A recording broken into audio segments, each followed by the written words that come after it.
Four site کے ساتھ میں ہوں آپ کی میزبان سمین نواز۔ اپنے آج کے اس پروگرام میں ہم کچھ بات کریں گے ایران اور سعودی عرب کے تعلقات کے حوالے سے۔ سعودی عرب کے وزیر خارجہ فیصل بن فرحان ال سعود نے کہا ہے کہ ان کا ملک ایران کے ساتھ بات چیت کے لیے سنجیدہ ہے۔ ایک دیگر عہدیدار کا بھی یہ بیان سامنے آیا ہے جس میں وہ کہتے ہیں کہ سعودی عرب جدہ میں ایرانی قونصل خانے کو دوبارہ کھولنے پر غور کر رہے ہیں۔ سعودی عرب کے عملاً حکمراں ولی عہد شہزادہ محمد بن سلمان کے ویژن 2030 کے حوالے سے سعودی قیادت کے سامنے ملک کی خوشحالی اور تعمیر کو ترجیح دینے کے حوالے سے ایک واضح پالیسی ہے، لیکن اگر خطے میں کشیدگی ہو تو آپ اس پر عمل درآمد نہیں کر سکتے۔ اس لیے جہاں ہم ایک طرف اپنی قومی سلامتی اور خود مختاری کا پوری طاقت کے ساتھ دفاع کرتے ہیں، وہیں ہم ان مسائل کو سفارتکاری کے ذریعے حل کرنے کی بھی کوشش کرتے ہیں۔ ریاض ایران کو بندرگاہی شہر جو ہے ان کا وہاں جدہ میں قونصل خانہ دوبارہ کھولنے کی اجازت دینے پر غور کر رہا ہے۔ سعودی عرب اور ایران کے درمیان اپریل سے اب تک 4 دور کی بات چیت بھی ہو چکی ہے، جس میں گزشتہ ماہ نئے ان کے جو صدر منتخب ہوئے ہیں ابراہیم رئیسی، ان کی حکومت کے ساتھ ہونے والی پہلی بات چیت بھی شامل ہے۔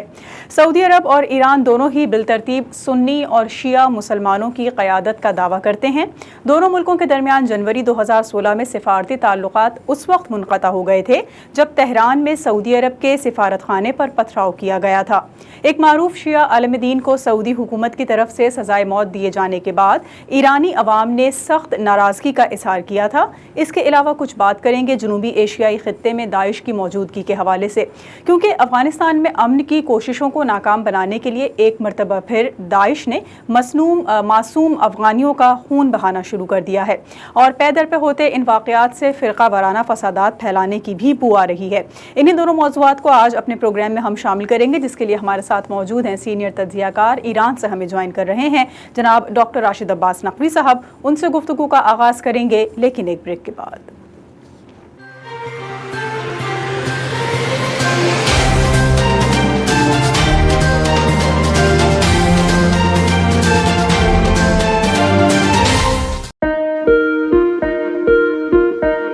کیا آپ امیگریشن کی راہ میں حائل رکاوٹ سے پریشان ہیں اور آپ کو خاندان کے افراد کی امریکہ میں مستقل سکونت کے لیے مشکلات کا سامنا ہے؟ تو ہم بنیں گے آپ کے مددگار۔ آپ امریکہ کی کسی بھی ریاست یا شہر میں رہتے ہیں، ہم کریں گے آپ کی قانونی معاونت۔ امیگریشن کے معاملات کے لیے ہمارے پاس موجود ہے ماہر وکلاء کی ٹیم۔ تو ابھی رابطہ کیجیے 4242706677۔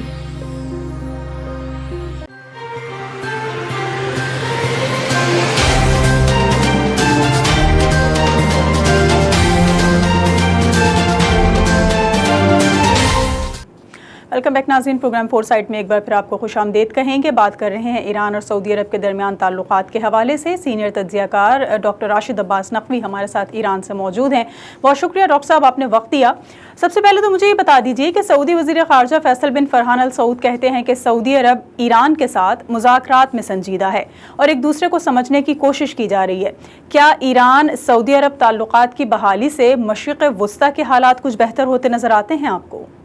بسم اللہ الرحمن الرحیم۔ دیکھیں، اس میں کوئی شک نہیں ہے کہ امت مسلمہ کے درمیان اور اسلامی ممالک کے درمیان اگر اتحاد و اتفاق بڑھے گا تو اس سے امت مسلمہ اور اسلامی ممالک کو فائدہ پہنچے گا، اور مشرق وسطیٰ میں یقیناً مسلمان آبادی ہے، مسلمانوں کا مستقبل اس بڑے خطے سے وابستہ ہے، اور اگر عالمی تناظر میں بھی دیکھیں تو مشرق وسطیٰ کی اہمیت کبھی بھی کسی دور میں کم نہیں رہی، اور اس دور میں بالخصوص جب مشرق اور مغرب کے اس نئے تنازع میں اور اس نئے کمپٹیشن میں مغرب کی توجہات مشرق کی طرف بڑی تیزی سے بدل رہی ہیں، تو اس میں مشرق وسطیٰ کی اہمیت میں مزید اضافہ ہو جائے گا۔ ایسے میں اگر مسلمان ممالک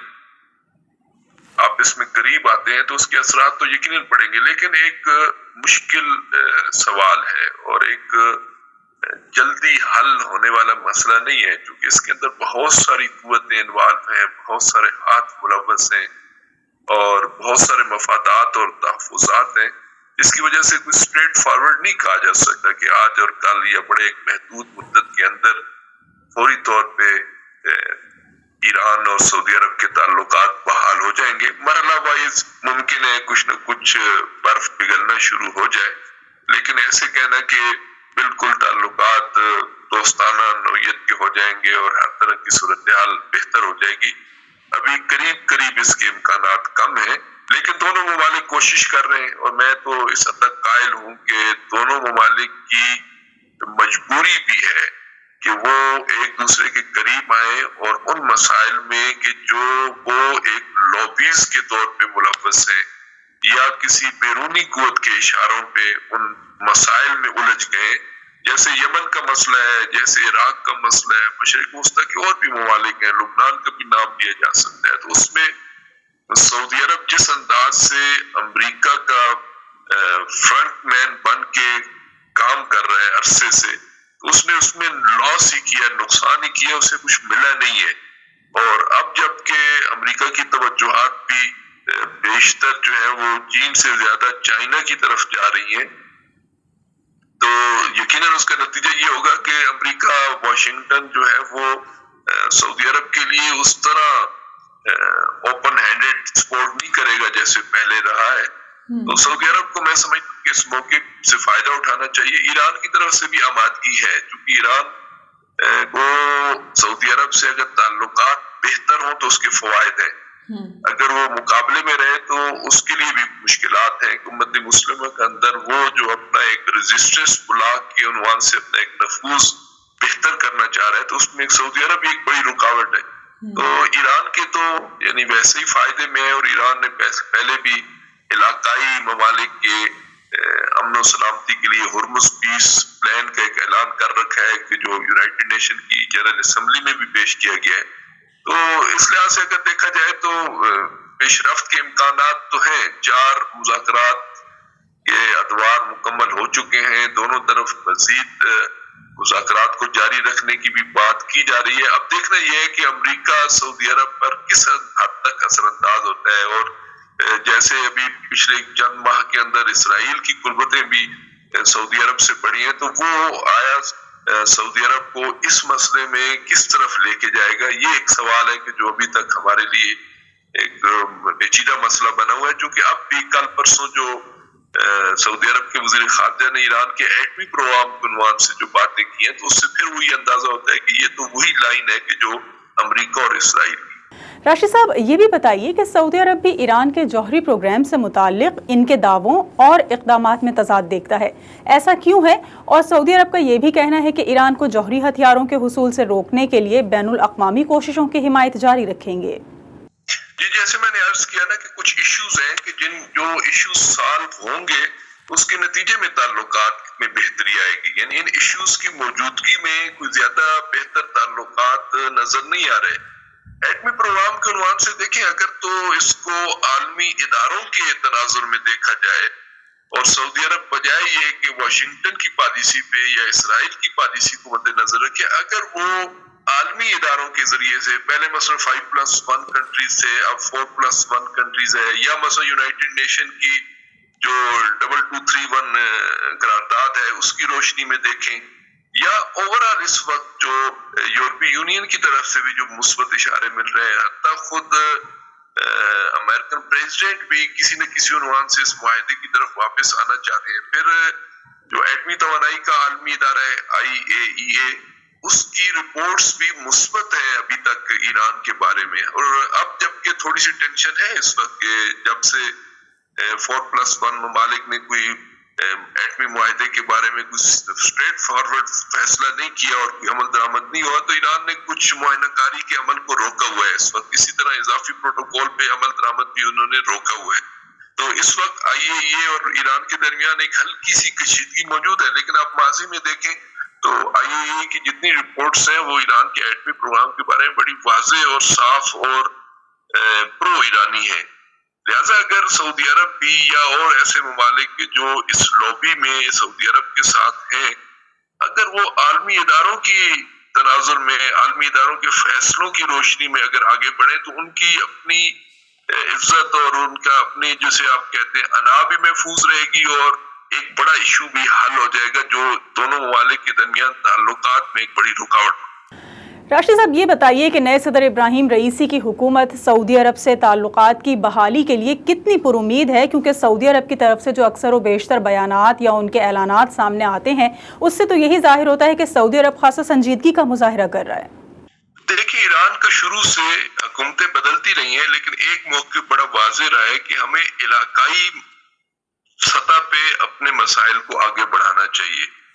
اگر علاقائی عنوان سے ایران اور سعودی عرب کے تعلقات ہوں، ایران اور دوسرے مشرق وسطیٰ کے ممالک کے تعلقات ہوں، اس کے لیے تو اوپن آفر کئی بار ایران دے چکا ہے کہ آئیے مل کے کوئی علاقائی اتحاد بناتے ہیں، علاقائی دفاعی اتحاد بناتے ہیں۔ تو اس روشنی میں دیکھیں تو ایران کی طرف سے بھی ہمیشہ مثبت اشارے ملے ہیں۔ ایسا نہیں ہے کہ ایران نے کبھی اس کی مخالفت کیا، لیکن ایران کہتا ہے کہ کسی سالڈ بیسس پہ ہم آئیں تو اس کے امکانات زیادہ ہیں کہ وہ تعلقات میں جو بہتری ہوگی وہ دیر پا ہوگی۔ اگر آپ ایک عارضی کسی مسئلے کو سامنے رکھ کے تعلقات بحال کرنا چاہتے ہیں تو وہ دیر پا نہیں ہوں گے۔ اس لحاظ سے تو میں سمجھتا ہوں دونوں کی طرف سے آمادگی ہے، ایسا نہیں ہے کہ ایران آمادہ نہیں ہے۔ راشد صاحب، انہی موضوعات کے اوپر کچھ مزید سوالات آپ سے جاننا چاہیں گے، ان کے جوابات، لیکن ایک بریک کے بعد ہمارے ساتھ رہیے۔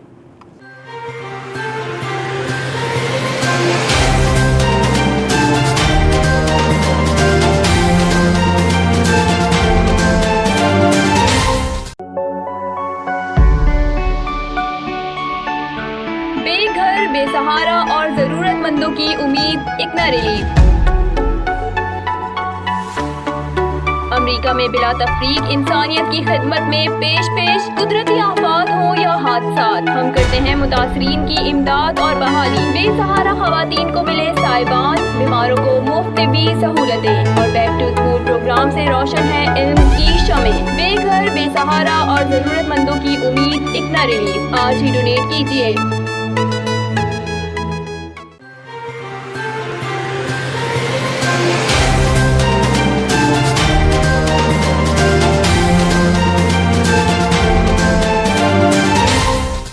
ویلکم بیک ناظرین، پروگرام فور سائٹ میں ایک بار پھر آپ کو خوش آمدید کہیں گے۔ ڈاکٹر راشد عباس نقوی ہمارے ساتھ پروگرام میں موجود ہیں اور ہم کچھ بات چیت کر رہے ہیں سعودی عرب اور ایران کے تعلقات کی بحالی کے ساتھ ساتھ افغانستان کی موجودہ صورتحال اور وہاں پر داعش کی کارروائیوں کے حوالے سے۔